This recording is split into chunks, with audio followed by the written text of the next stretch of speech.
ISCB, let's talk about sustainability. It is not obvious, but aligning an RNA sequence produces a few hundred grams of carbon dioxide. Assembling a human genome, already about 12 kilograms. And an entire phylogenetic study can lead to a couple tons of carbon dioxide release. Well, a few decades ago, we were barely able to sequence a handful of bases. Today, we can align millions of reads in a matter of seconds. But with these capabilities comes great responsibility. This is why we are here.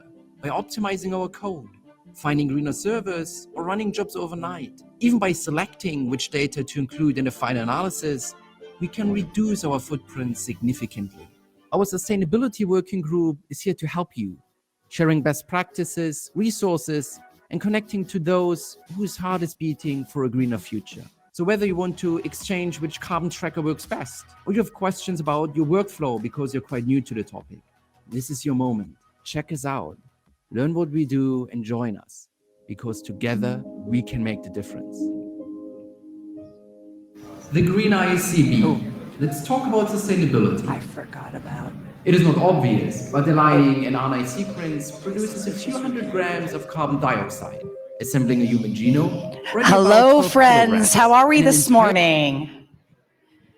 All right, so I have one thing, and I'm going to ask you for some grace.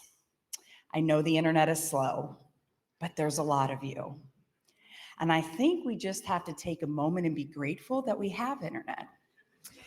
Because believe it or not, in May, I did a conference, and for 3 days, I did not have internet.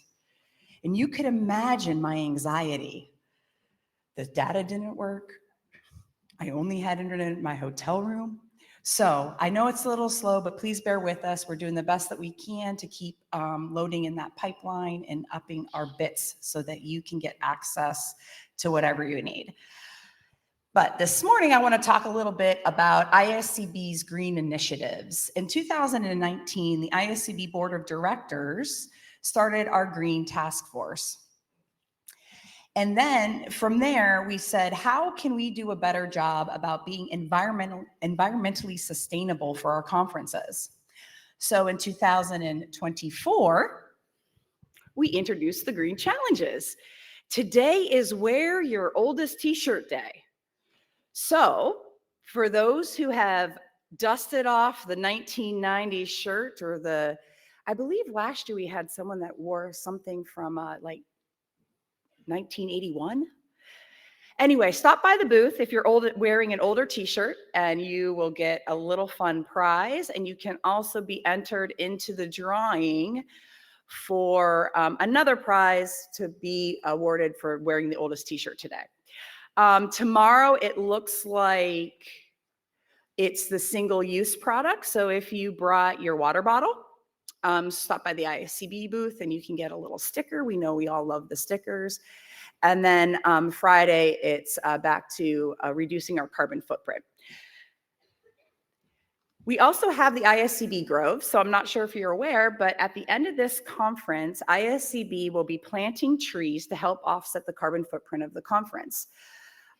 So the ISCB Groves are actually right here in the United Kingdom, up in Scotland. And you can check them out with that QR code, and you can actually see the trees growing. So it's pretty cool. Anyway, this morning I have the pleasure of introducing our ISCB Awards Chair, Teresa, who will be introducing our second ISCB Scientific Award winner, the Overton Prize.